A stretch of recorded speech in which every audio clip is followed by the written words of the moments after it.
वजन वाढण्यामागे फक्त आहारच नव्हे तर मुक्त रॅडिकल्स सुद्धा महत्त्वाची भूमिका बजावतात. त्याला जाणून घेऊया कसं ते. हॅलो, मी डॉक्टर गौरी ताम्हनकर, डायबिटॉलॉजिस्ट आणि हेल्थ कोच. असेच माहितीपूर्ण आणि उपयोगी अपडेट्स मिळवण्यासाठी मधुमित्राला फॉलो करा. आजच्या आपल्या दैनंदिन आयुष्यात प्रोसेस्ड फूड, ताणतणाव, प्रदूषण आणि चुकीच्या सवयींमुळे शरीरात मोठ्या प्रमाणावर मुक्त रॅडिकल्स तयार होतात. हे फ्री रॅडिकल्स केवळ पेशींना नुकसान पोहोचवतात असं नाही, तर आपल्या वजनाच्या वाढीसही ते हातभार लावतात. वजन नियंत्रणात ठेवण्यासाठी शरीराचं मेटाबॉलिझम उत्तम असणं आवश्यक आहे. परंतु फ्री रॅडिकल्स मायटोकॉन्ड्रिया, जे आपल्या चयापचयाचं नियंत्रण करतात, त्यांना नुकसान पोहोचवतात. यामुळे कॅलरी बर्न करण्याचा वेग कमी होऊन शरीरात जास्त फॅट साठवलं जातं.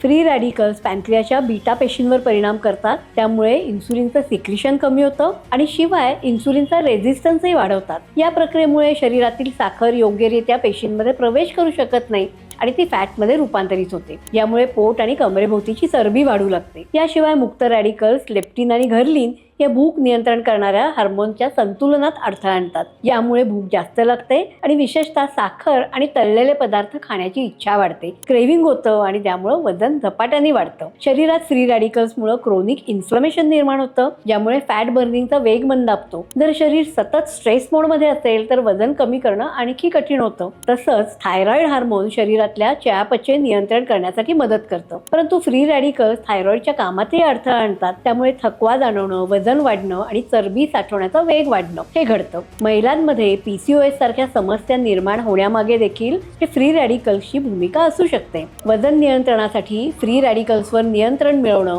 आणि त्यांना न्यूट्रलाइज करणं हे फारच महत्त्वाचं आहे आणि यासाठी अँटीऑक्सिडंट युक्त आहार घेणं हे गरजेचं आहे. तसंच साखर आणि प्रोसेस्ड फूड टाळल्यास फ्री रॅडिकल्सची निर्मिती कमी होते आणि इन्सुलिन प्रतिकार सुधारतो. नियमित व्यायाम घेऊन फ्री रॅडिकल्सची लेवल आपण कमी करू शकतो आणि तणाव कमी करून योग्य झोप घेतल्यास मेंदूतील हार्मोन्स संतुलित राहतात. तुम्हाला काही शंका असतील तर कॉमेंट करून नक्की कळवा आणि हा व्हिडिओ अनेकांबरोबर शेअर करा.